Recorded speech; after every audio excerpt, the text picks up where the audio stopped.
সেজদা, যা শুনলে অনেকের শরীর জ্বলে যায় বা পুড়ে যায়, কারণ সেজদা অবনত মানুষদেরকে দেখলে।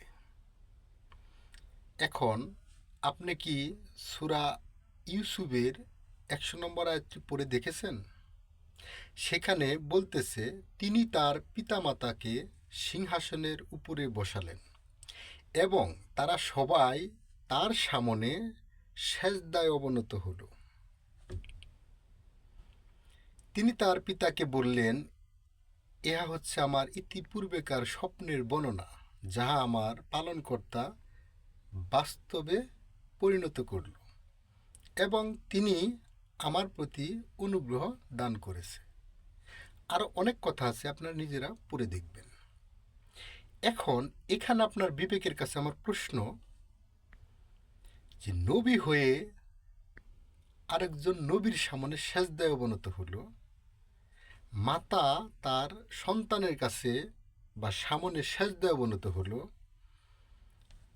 ইউসুফ নবীর ৯ ভাই তার সামনে সেজদায় অবনত হলো। এখানে আপনারা কি বলবেন?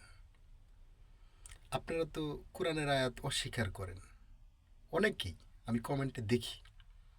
আপনারা নিজে অন্যের কথা না শুনে সূরা ইউসুফের ১০০ নম্বর আয়াতটি পড়ে মিলিয়ে দেখুন আমার কথার কোনো ভুল আছে কিনা। আপনি বলবেন এটা হবে না, এটা মানব না। এটা আপনি বললে তো আমি মানব না ভাই, কারণ বিধানদাতা হচ্ছে আল্লাহ তাআলা। আল্লাহ তাআলা কোনো বিধান দিলে সেটা পরিবর্তনকারী কেহ নেই, আর পরিবর্তন করলে সেটা আল্লাহ তাআলাই করবে আরেকটি আয়াত নাজিল করে। তো এই আয়াতটা তো সে রহিত করেনি, সে উঠিয়ে নেয়নি। তো অনেকেই তাজিমি সেজদা করে, সম্মান সূচক অনেকভাবে অনেক সম্মান করে, যেটাকে আপনারা কাফের বলেন। তো এখানে আপনারা কি বলবেন? বিবেককে কখনো প্রশ্ন করেছেন? অন্যের কথা না শুনে নিজেরা একটু কোরআন হাদিস পড়ে দেখুন। সমাজের ধর্মের সাথে কোরআনের ধর্মের কোনো মিল পাবেন না। আমি আপনাদেরকে অনুরোধ করে বলি ভাই, আপনারা নিজে একটু কোরআন হাদিস অর্থসহ পড়ে দেখুন। আপনি যে শাইখের কথা অনুপ্রাণিত হচ্ছেন, দেখেন কোরআনের সাথে মিল আছে কিনা, সে কোরআন থেকে কয়টা সত্য কথা বলতেছে আপনারা নিজেরাই ধরতে পারবেন। তাই যারা অলিয়া উলিয়া প্রেমিক বা নবীকে ভালোবাসেন, তাদের সবাইকে বলবো, যদি ভিডিওটা ভালো লাগে লাইক কমেন্ট শেয়ার করে অন্যকে দেখার সুযোগ করে দিতে পারেন।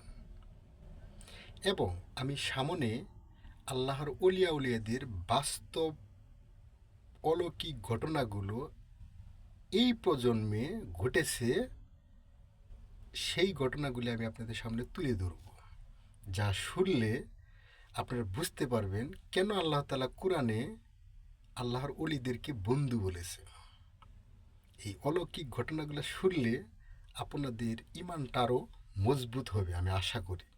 তাই আমার সাথে থাকুন, আমি আপনাদের বাস্তব অলৌকিক ঘটনাগুলো তুলে ধরব। ভিডিওটি ভালো লাগলে শেয়ার লাইক কমেন্ট করে সবাইকে দেখার সুযোগ করে দেন।